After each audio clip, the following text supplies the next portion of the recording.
하나님 아버지, 참 우리의 분주한 일상 중에도 이 자리에 나와서 우리의 삶의 그 목적이 무엇이고 또 우리가 어떻게 살아가야 할지를 다시금 깨달을 수 있도록 불러주시오니 참으로 감사합니다. 하나님의 크신 사랑과 은혜에 날마다 비친 자들로 살면서도 우리가 현실에 매이고 죄에 빠져서 감사할 것을 감사하지 못하고 여전히 우리 자신의 안위만을 생각하면서 살지는 않았는지 참 이 시간 돌아보게 하옵시고 미처 다 깨닫지 못한 그러한 우리의 죄들에 대해서도 애통해 할 수 있는 은혜 주시기를 소원합니다. 성령께서 우리의 죄를 드러내시고 책망하지 않으시면 우리는 죄 가운데 살면서도 깨달을 수 없고 성령께서 능력 주시지 않으면 죄악된 삶을 돌이킬 수도 없는 그러한 자들이오니 날마다 우리 안에 참된 회개의 역사가 있기를 간절히 소원합니다.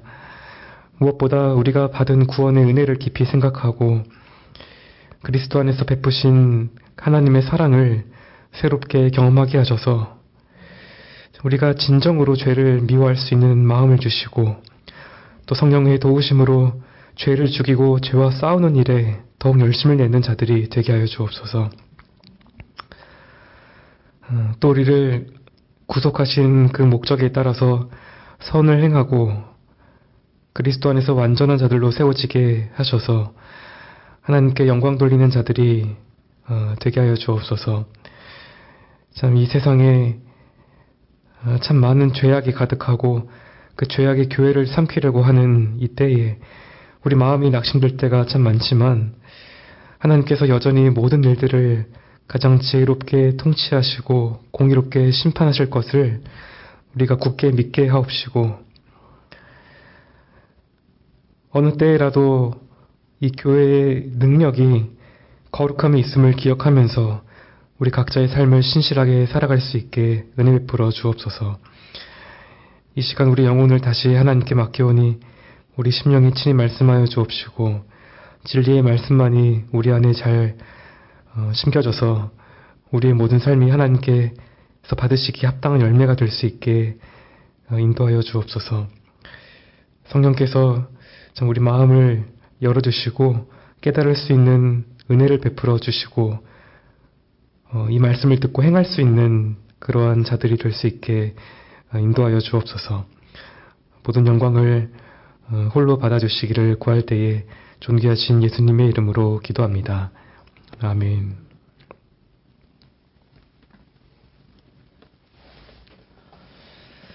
네, 하나님 말씀은 요한 1서 2장 1절부터 6절까지 말씀을 보도록 하겠습니다.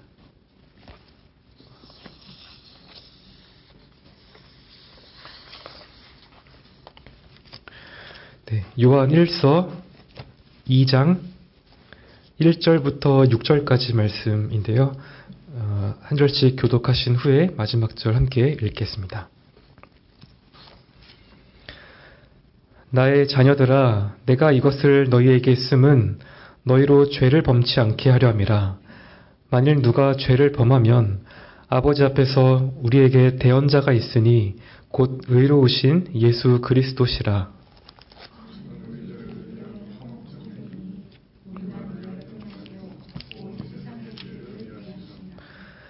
우리가 그의 계명을 지키면 이로써 우리가 저를 아는 줄로 알 것이요.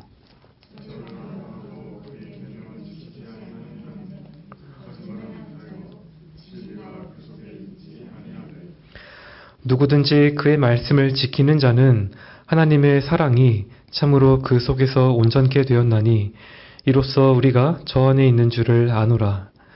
저 안에 거한다 하는 자는 그의 행하시는 대로 자기도 행할지니라. 아멘.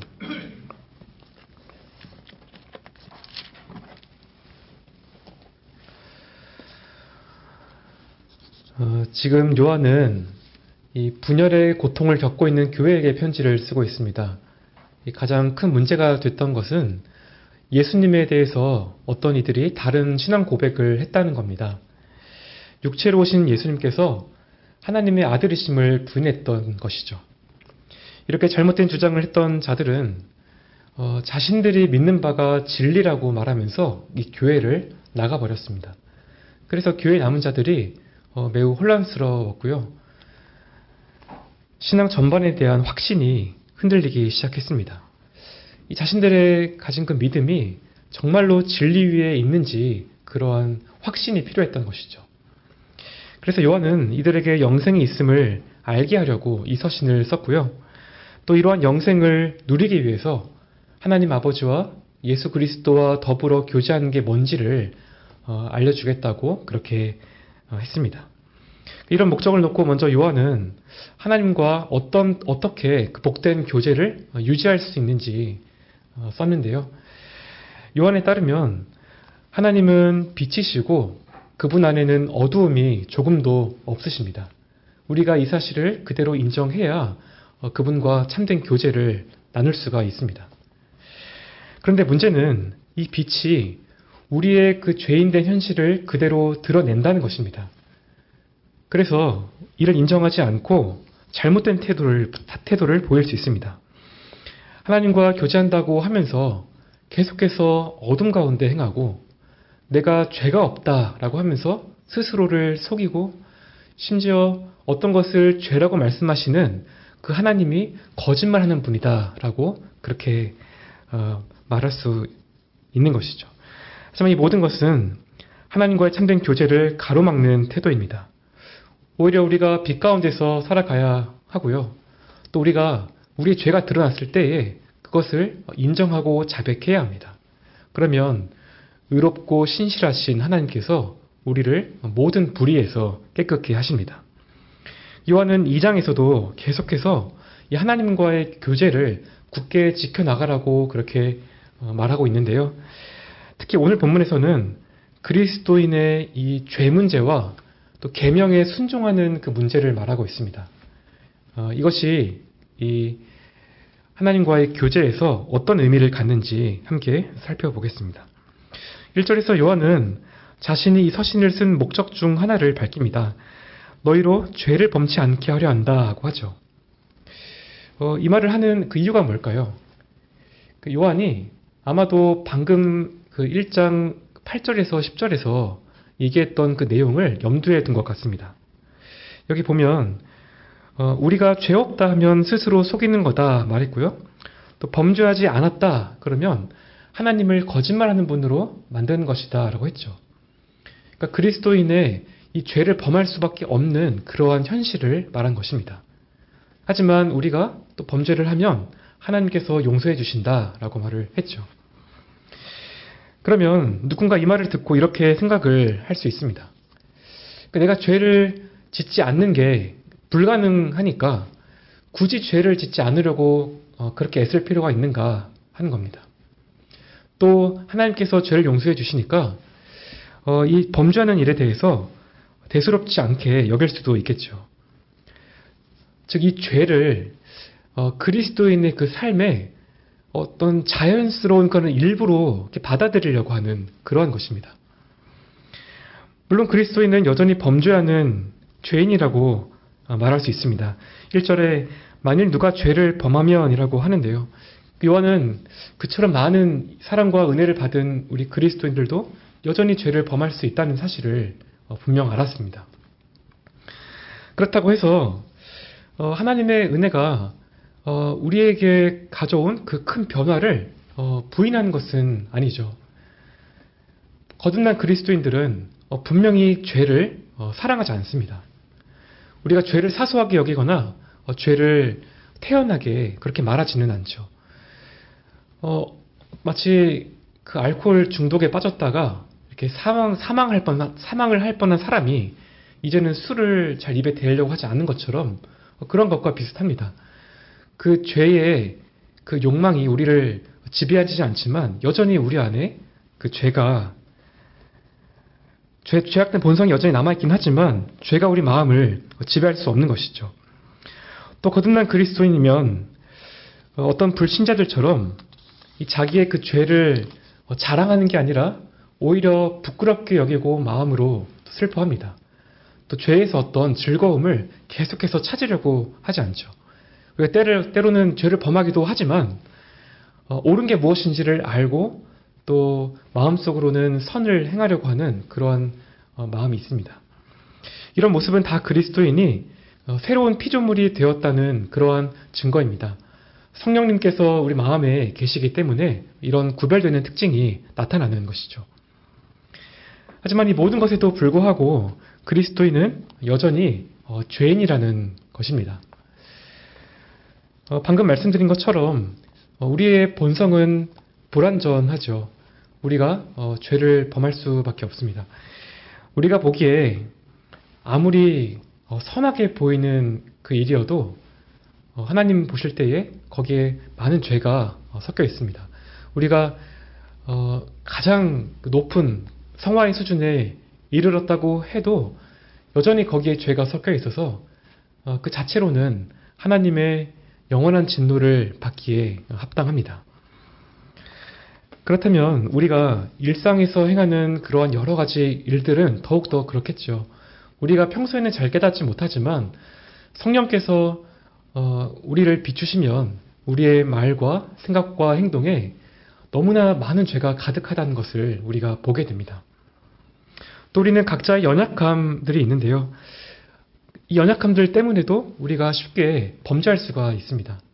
예를 들어서 이 어떤 성격이 이렇게 급한 사람들은 다른 사람들을 오래 참아줄 만한 인내심이 좀 부족하죠. 그래서 쉽게 흥분하거나 말을 이렇게 내뱉는 그러한 경우가 있을 수 있고요. 또 자존심이 강한 그런 사람들은 조금이라도 비판이나 이렇게 무시를 당하면 또 쉽게 화를 내기도 합니다. 이 밖에도 우리가 수많은 연약함에 둘러싸여 있어서 계속 죄를 범하게 되죠. 그런데 이런 현실 때문에 이 죄를 마치 그리스도인의 삶에 당연한 것으로 여기는 것은 결코 요한의 의도가 아닙니다. 그래서 요한이 처음부터 그렇게 분명하게 밝힌 것이죠. 내가 이것들을 쓰는 건 너희로 죄를 짓지 않게 하려는 것이다 라고 말을 한 겁니다. 따지고 보면 이게 어떤 면에서는 너무나 당연한 그런 사실입니다. 우리가 구원받은 건 이 죄에서 구원을 받은 것이죠. 우리가 죄를 지으려고 구원을 받은 것이 아닙니다. 심지어 우리가 죄를 지으려고 그 하나님의 인자하심에서 변명거리를 찾으려고 하는 건 본성적으로도 맞지 않습니다. 인간의 본성이 악하지만 우리가 은혜가 넘치니까 그 죄를 지어도 된다라고 이렇게 하는 건 너무나 모순적인 것이죠. 거듭난 신자라면 결코 이런 일을 가볍게 생각할 수 없습니다. 하나님이 너무나 선하신 분이시라면 우리가 하나님을 슬프게 하려고 하지 않을 것이고요. 하나님께서 우리의 죄를 많이 용서해 주신다면 우리가 그분을 더 사랑하고 또 우리가 불순종하지 않으려고 할 것입니다. 하나님께 많이 사랑받고 많이 용서받았기 때문에 더 이상 죄 속에서 살 수 없다고 생각하는 것이죠. 따라서 우리가 이 생에서 완전함에는 이르지 못하지만 우리가 죄를 짓지 않겠다고 하는 그러한 목표를 우리가 가져야 합니다. 우리의 생각과 말과 행동으로 죄를 짓지 않고 하루하루를 살아가겠다고 하는 그러한 이 분명한 목표가 우리에게 있어야 합니다. 확실히 거듭난 신자는 구원받기 전보다 그 후에 죄를 덜 지어야 하는 게 맞습니다. 그래서 우리가 점점 더 이렇게 거룩한 삶을 살아가야 하는 것이죠. 우리가 이것을 먼저 기억을 해야 합니다. 하지만 요한은 이 죄에 대해서 현실적인 관점을 가졌는데요. 앞서 살펴봤듯이 이 그리스도인들도 죄를 지을 때가 있습니다. 만일 누가 죄를 범하면이라고 이렇게 말을 할 때 여기에 대상이 없죠. 말 그대로 누구나 죄를 지을 수 있다라는 건데요. 불신자들은 물론이고 특히 문맥상 그리스도인을 가리킨다고 보입니다. 영적으로 성숙하든지 아니든지 그리스도인은 얼마든지 죄를 지을 수 있다라는 것이고요. 또 요한이 이 죄의 어떤 종류나 횟수를 제한하지도 않죠. 그리스도인이 죄를 짓는데 이 죄가 작은 죄가 아니라 얼마든지 크고 치명적인 그런 죄일 수도 있습니다. 이런 가능성까지 모두 포함을 하는 겁니다. 그런데 무엇보다 문제는 이런 죄가 하나님과의 교제를 깨뜨리고 방해를 한다라는 것이죠. 이것이 요한의 가장 큰 관심사입니다. 신자가 살면서 어떤 고난이나 핍박을 받을 수가 있고 또 재난 같은 어떤 안 좋은 일들을 당할 수 있습니다. 그런데 정말 문제가 되는 것은 이 같은 것들이 아니라 어떤 상황에서도 우리가 하나님과 올바른 관계를 가지고 있느냐 하는 이 문제입니다. 그래서 우리가 범죄했을 때에 이 죄 문제를 바르게 다뤄서 하나님과의 교제를 회복할 수 있어야 하고요. 특히 연약한 성도들은 더욱더 그렇겠죠. 연약한 성도들이 죄를 범하면 쉽게 의심하고 낙심하기가 쉽습니다. 사탄이 그 성도를 고발하기 때문이죠. 우리가 너가 이제 거듭난 그리스도인인데 여전히 죄를 짓는 걸 보니까 하나님의 자녀가 아니라고 그렇게 말을 하는 것입니다. 하나님께 버림받았다거나 위선자라고 그렇게 생각을 하게 만드는 것이죠. 이런 생각에 빠지면 절망하기가 쉽고요. 계속해서 이런 상태에 머물게 되면 하나님과의 교제를 더 이상 회복할 수 없을 것 같다고 그렇게 생각을 하기도 합니다. 이를 피하려면 죄 문제를 더욱더 잘 대처할 수 있어야겠죠. 그렇다면 우리가 범죄했을 때에 어떻게 하면 하나님과의 교제를 우리가 회복할 수 있을까요? 우리가 죄를 안 지으려고 이렇게 하다가도 결국 어떻게 죄를 짓게 되었을 때 우리가 낙심하지 않을 수 있는 그런 근거가 무엇일까요? 요한에 따르면 우리가 이미 그런 해결책을 가지고 있다라고 말을 합니다. 우리에게는 하나님 앞에서 우리를 대언하시는 예수 그리스도가 계시다라는 것이죠. 이 대언자라고 하는 것은 옆에 있도록 도움을 요청받은 사람이라는 의미인데요. 쉽게 말해서 이 변호사 같은 역할을 하는 겁니다. 요한복음에 보면 이 성령님을 보혜사라고 표현을 하면서 이 같은 단어를 썼는데요. 이 요한일서의 문맥에서는 예수 그리스도를 가리키는 것으로 보입니다. 이 주님께서 우리의 죄를 변호해 주시는 그 대언자로 묘사되고 있죠. 이런 표현들이 우리로 하여금 어떤 법정을 이렇게 떠올리게 합니다. 우리가 죄를 지은 자로서 이렇게 법정에 서 있고요. 재판정으로 하나님께서 앉아 계십니다. 그리고 우리의 죄를 고발하는 그 사탄이 있죠. 우리의 영원한 그 운명이 재판장이신 하나님의 손에 달려있기 때문에 우리가 우리를 잘 변호할 수 있어야 하는데요. 따라서 우리가 정말로 의지할 수 있고 가장 유능한 그 최고의 변호사를 우리가 구해야 하는데 그게 바로 예수 그리스도이시다라는 겁니다. 그러면 왜 예수 그리스도께서 우리에게 최고의 변호사가 되시는가 할 때 일단 이 사실이 그분의 그 이름에서부터 우리가 알 수 있습니다. 예수라는 것은 우리를 위해서 사람이 되셨던 그분의 이름이죠. 그래서 우리의 상황과 감정들을 다 이해하십니다. 우리가 깊은 죄의식에 사로잡혀서 참 우리가 형편없는 그러한 사람이라고 이렇게 느낄 때에 그것이 무엇인지 예수님께서는 아십니다. 물론 예수님께서 죄가 없으시고 거룩한 분이시지만 그 죄의 결과와 근원이 무엇인지를 아시죠. 우리 육신의 연약함이 무엇인지를 친히 경험하셨고 시련과 고통을 친히 당하셨습니다. 그래서 우리의 모든 연약함들을 체휼하시는 그러한 변호사이신 것이죠. 또 우리가 알다시피 예수라는 이 이름은 자기 백성을 구원할 자라는 그런 의미인데요. 이 이름에 우리의 그 구원이 보장이 되어 있습니다. 우리가 우리의 그 대언자로서 예수님께 우리의 변호를 이렇게 의뢰했는데 우리에게 불리한 그런 판결이 나온다면 예수님이 아니신 것이죠. 자기 백성을 죄에서 구하지 못하시기 때문에 예수라고 불릴 수가 없는 것입니다. 하지만 예수님은 언제나 죄인들의 편에 서서 그들을 대신하신 분이기 때문에 우리가 우리의 소송을 예수님께 맡길 수 있고요. 그분께 우리의 변호를 부탁할 수 있습니다. 또 대언자이신 예수님은 이 그리스도라는 칭호를 가지고 계신데요. 이 그리스도는 그 기름 부음을 받은 자라는 뜻이기 때문에 그분의 권위를 나타냅니다. 즉 예수님은 죄인들을 변호할 수 있도록 특정되고 세워진 그러한 분이시라는 거죠. 그런데 놀라운 것은요. 누가 예수님을 우리의 대언자로 세웠는가 할 때에 바로 재판장이신 하나님께서 세우셨다는 겁니다.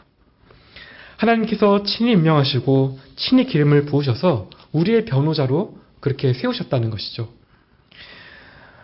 우리가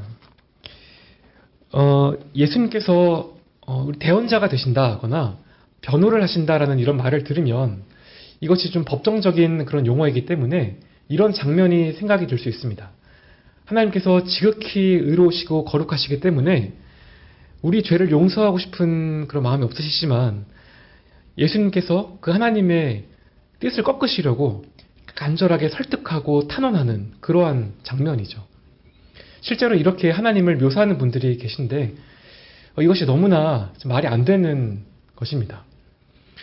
자기 백성들을 구하시려고 아들을 세상에 보내신 분이 하나님이시고요. 또 때가 찼을 때에 여자에게서 나게 하시고 율법 아래서 나게 하신 그 분이 바로 하나님이십니다. 이처럼 예수님은 우리를 위해서 하나님이 친히 세우신 그러한 대언자이신 겁니다. 그래서 우리는 확실하게 예수님을 신뢰할 수가 있죠. 우리가 선택한 게 아니라 하나님께서 친히 보증하셨기 때문에 예수님은 성공하실 수밖에 없는 그러한 변호사이십니다. 다음으로 요한은 이 대언자이신 예수님을 의로우신 분이라고 하는데요. 이것도 너무나 중요한 부분입니다. 변호사가 우리의 그 처지를 자기의 일처럼 이해를 해주고 동정해주는 건 너무나 좋은 겁니다. 그런데 이것보다 더 중요한 건 우리를 대신해서 정확하게 변호를 해주고 의인이라는 것을 말해주는 것이죠. 여기서 이 세상의 법정과 다른 독특한 점이 있는데요. 보통 법정에서는 변호사가 그 피고인 사건의 실체적 진실에 근거해서 변호를 합니다. 그런데 하나님께서 재판장으로 계신 그 하늘 법정에서는 피고인인 우리가 근거로 내세울 수 있는 게 아무것도 없습니다. 그저 우리는 하나님 앞에 감히 설 수 없는 죄인에 불과한 것이죠. 하지만 예수님께서 우리가 무죄를 선고받고 의인이 될 수 있는 모든 공로를 얻으셨습니다. 우리에게 필요한 의로움을 얻으시고 이것에 근거해서 변호를 하시는 것이죠. 그렇다면 예수님께서 우리를 위해 얻으신 이 의로움이 구체적으로 무엇을 의미할까요? 하나님께서는 우리에게 그 율법을 주시고 이 율법에 대한 완전한 순종을 요구하십니다. 근데 만약에 우리가 율법을 어기면 그 죄책에 따른 형벌도 우리에게 요구하시죠. 그래서 타락한 우리가 율법의 이 두 가지 요구를 다 충족시켜야 합니다. 율법에 대한 완전한 순종과 죄책에 따른 형벌이죠. 그런데 예수님께서 우리를 대신해서 이 모든 일들을 대신해서 다 이루셨습니다. 사실 예수님께서는 원래 의로우시지만 우리의 중보자로서 우리에게 필요한 그런 의의를 얻어주신 것이죠. 그래서 예수님께서 이를 위해서 우리처럼 사람이 되셨고 율법 아래에서 나셨습니다.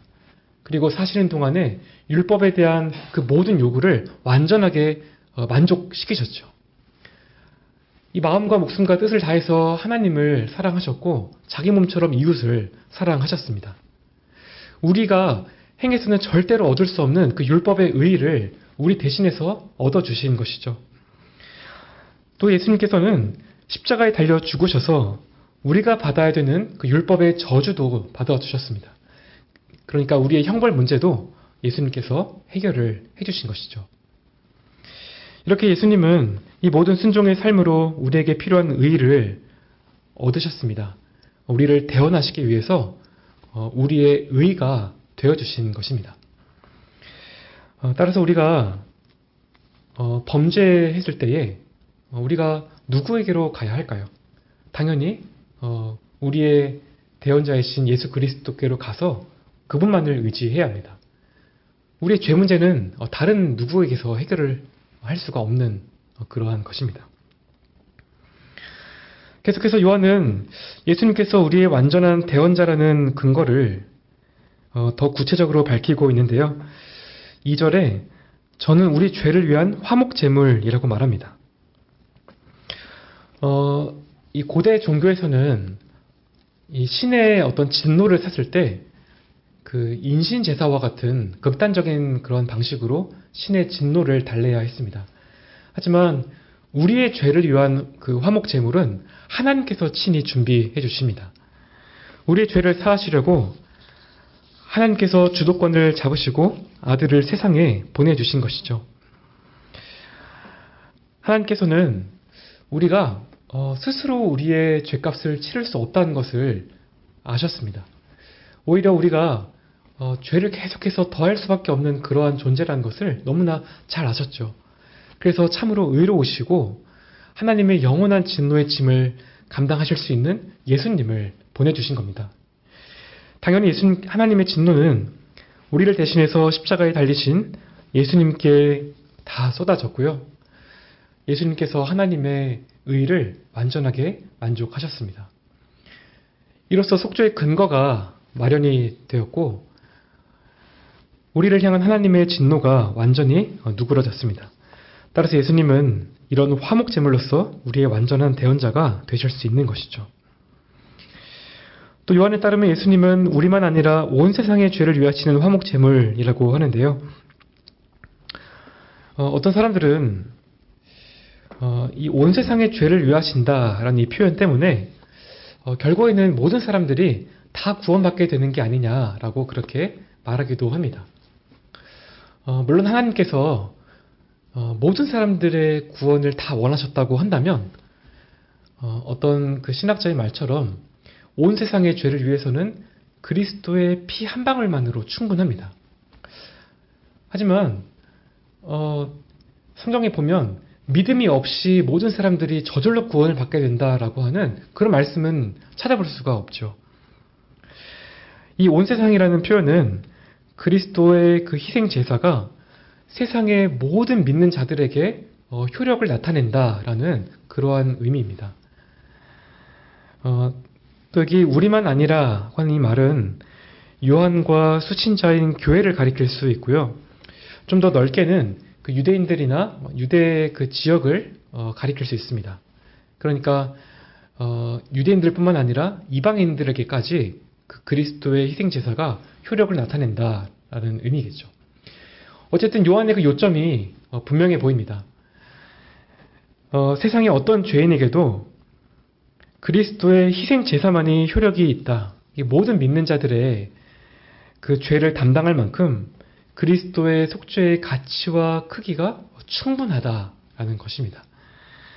이처럼 우리의 대언자이신 예수님은 온 세상의 죄를 다 속하고도 남을 만큼 충분한 그러한 화목 제물이 되시는 것이죠.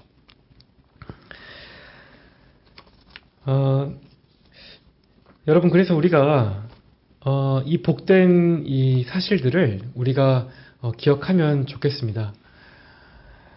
하나님과 우리가 교제를 누려가는 일이 세상에서 가장 복된 일이지만 이를 위해서 우리가 죄인으로서 그리스도께 계속해서 나아와야 합니다. 물론 우리가 이 교제를 깨트리는 죄를 피하려고 부단하게 애를 써야겠죠.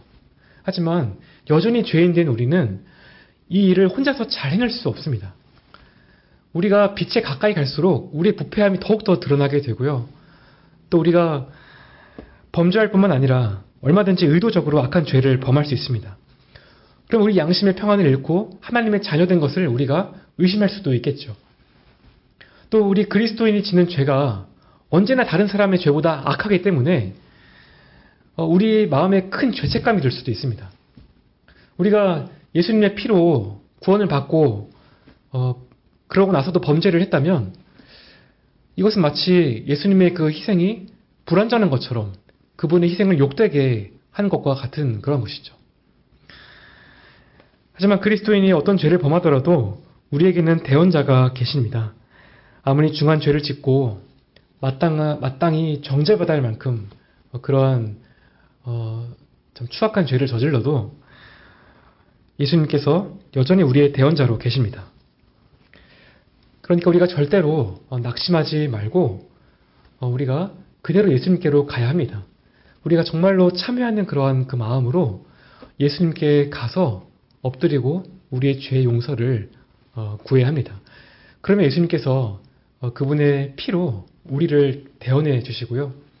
하나님께서 이미 베풀려고 준비해 두셨던 그 은혜와 사랑을 우리에게 한량없이 베풀어 주십니다. 이 복된 사실을 어느 때나 기억하고 우리가 하나님과 교제하기를 더욱 힘써야 합니다. 요한은 나머지 3절부터 6절에서 하나님과의 복된 교제를 위한 또 한 가지 주제를 소개하는데요. 바로 하나님의 말씀에 순종하는 삶을 사는 겁니다. 방금까지 우리가 범죄했을 때도 하나님과의 교제 안에 머물 수 있다고 하는 그 근거를 살펴봤다면 이제부터는 이 순종, 행함이라고 하는 좀 더 적극적인 측면을 말을 하는 것이죠. 이게 어떤 면에서 참 자연스럽죠.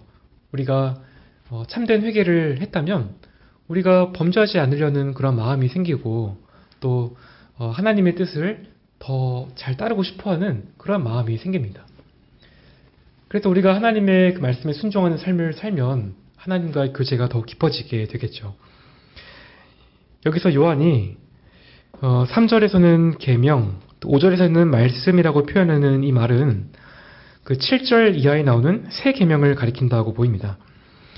새 계명을 너희에게 주노니 서로 사랑하라. 내가 너희를 사랑한 것 같이 너희도 서로 사랑하라. 이것이 예수님께서 제자들에게 주신 그 새 계명인데요. 요한은 7절 그 이하에서 이 새 계명에 대해서 길게 이야기를 합니다. 다만 지금 여기 3절부터 6절에서는 이 서로 사랑하라고 하는 새 계명의 그 내용이 아니라 이 계명에 순종하는 일 그 자체에 대해서 더 집중을 하고 있죠. 계명을 지키는 게 하나님과의 사귐을 누리는 결정적인 방식이라는 걸 알리고 있는 겁니다. 한편으로 이것은 수신자인 교회 내부의 상황과도 관련이 있는 문제였는데요.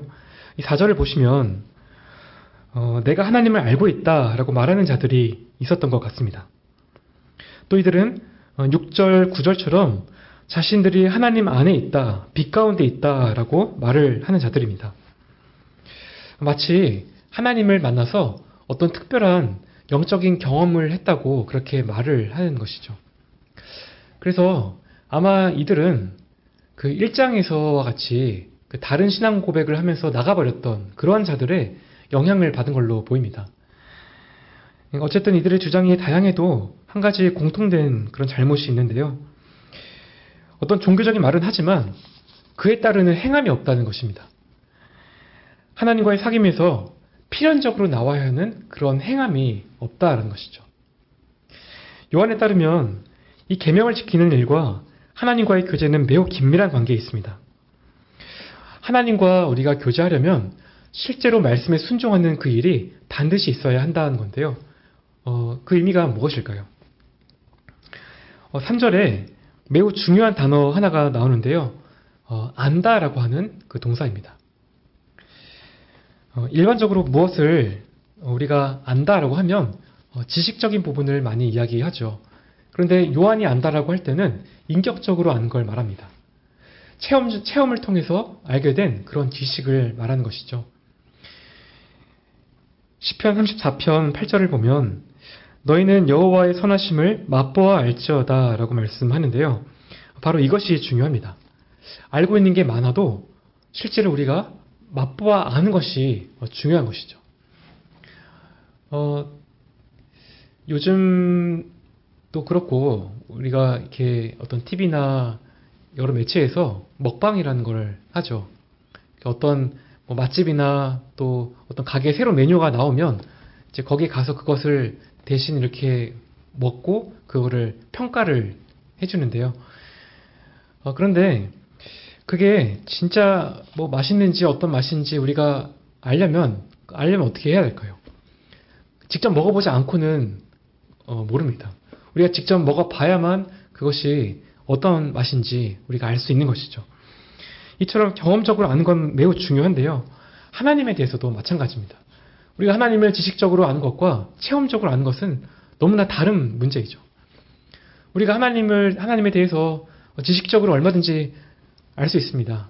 우리가 책을 많이 읽을 수도 있고 또 신학을 통해서도 하나님에 대해서 여러 가지를 배울 수 있죠. 그런데 우리가 이렇게 하나님을 이렇게 우리가 알게 되어도 진정으로 하나님을 모를 수 있습니다. 오히려 하나님과 더 멀어질 수도 있는데요. 학문이라고 하는 어떤 틀에 하나님을 이렇게 가둬두고 판단하고 재단하고 이렇게 하다 보니까 실제 그 하나님을 경험하지 못해 본 것입니다. 하나님에 대해서는 많이 아는데 그 하나님께 자기의 그 삶을 맡길 만한 그런 자신이 없는 것이죠.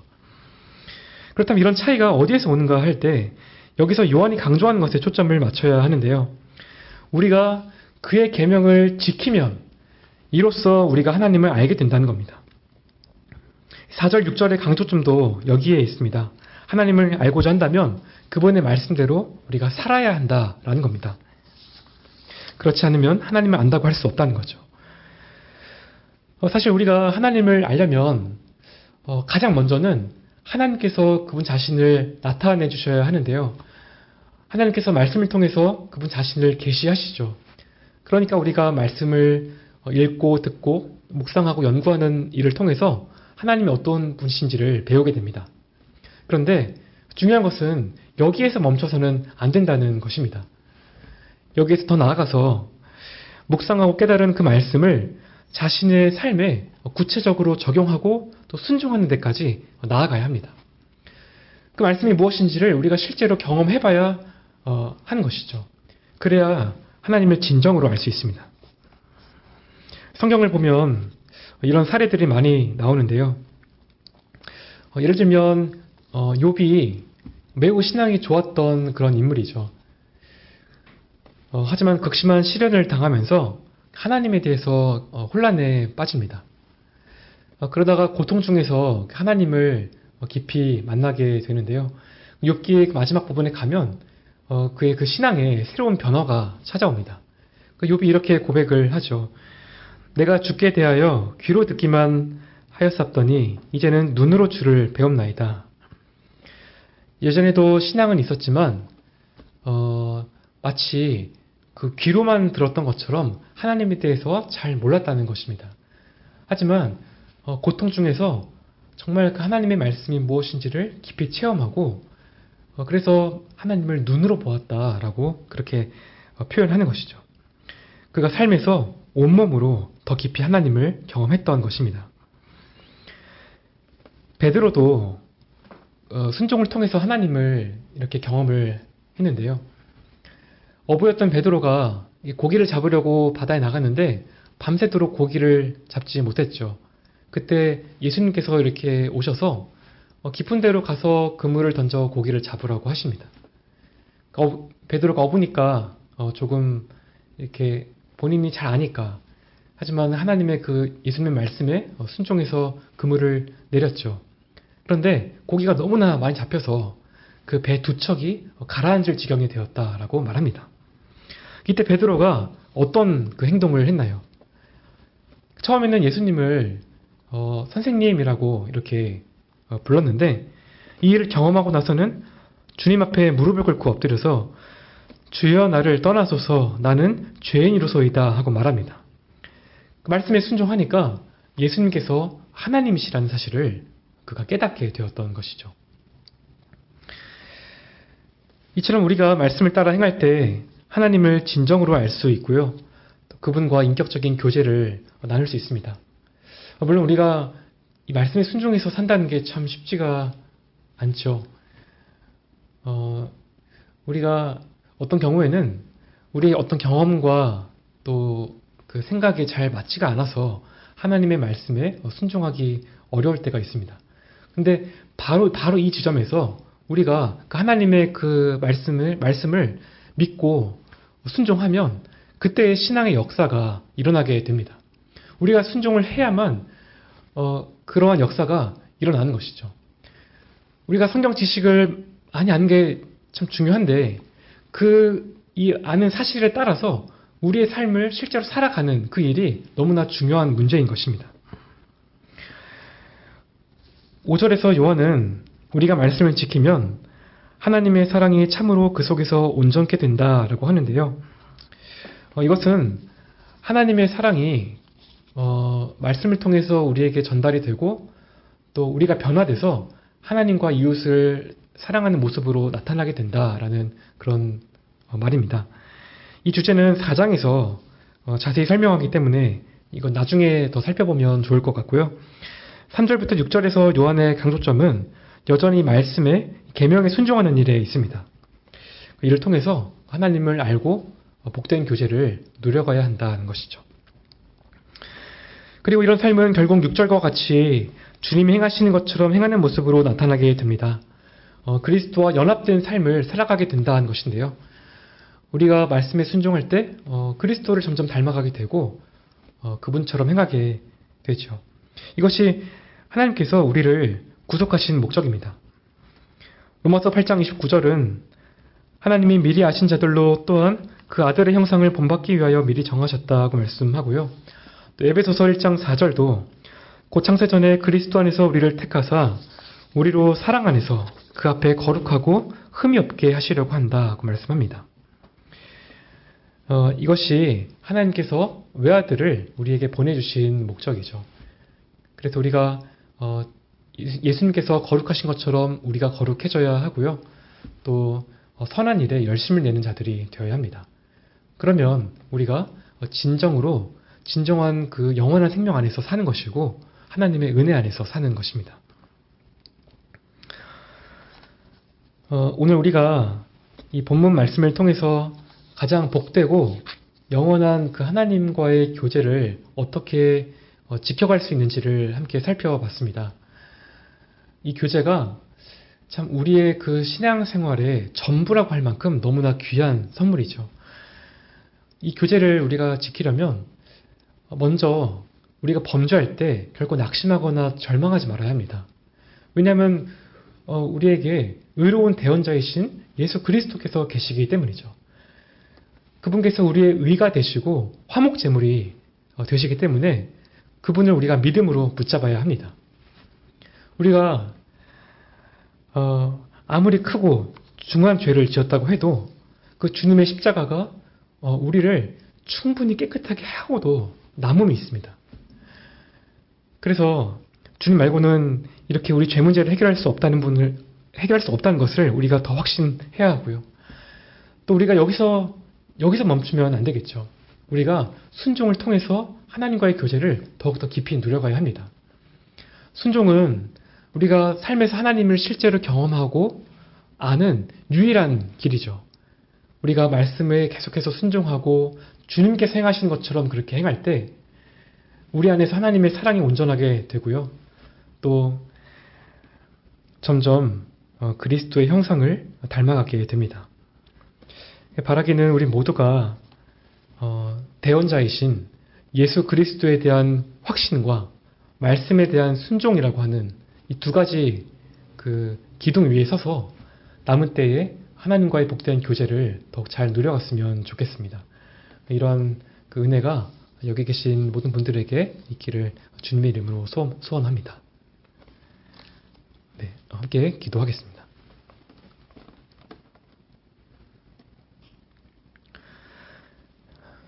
존귀하신 하나님 아버지, 오늘 말씀을 통해서 하나님과의 복된 교제가 얼마나 귀한 은혜인지를 다시금 깨닫게 하여 주시오니 참으로 감사합니다. 이 복된 교제를 우리에게 선물로 주셨지만 우리의 연약함과 범죄함으로 이 교제를 깨뜨리고 떠날 때가 있음을 아시오니 항상 우리를 위해 간구하시는 그 대언자이신 예수님을 바라볼 수 있는 믿음을 허락하여 주옵시고 어느 때라도 절망하는 게 아니라 주님의 십자가를 붙들고 남은 때를 살아갈 수 있기를 간절히 소원합니다. 또 말씀에 순종하는 삶을 통해서 하나님을 진정으로 알아가는 그러한 경험이 우리 가운데 많아지게 하셔서 우리의 모습이 점점 주님을 닮게 하시고 주님과 더 깊은 교제를 누릴 수 있게 하여 주옵소서. 존귀하신 예수님의 이름으로 기도합니다. 아멘. 하늘에 계신 우리 아버지시여, 이름이 거룩히 여김을 받으시오며 나라의 임하옵시며 뜻이 하늘에서 이룬 것 같이 땅에서도 이루어지이다. 오늘날 우리에게 일용할 양식을 주옵시고 우리가 우리에게 죄 지은 자를 사하여 준 것 같이 우리의 죄를 사하여 주옵시고 우리를 시험에 들게 하지 마옵시고 다만 악에서 구하옵소서. 대개 나라와 권세와 영광이 아버지께 영원히 있사옵나이다. 아멘.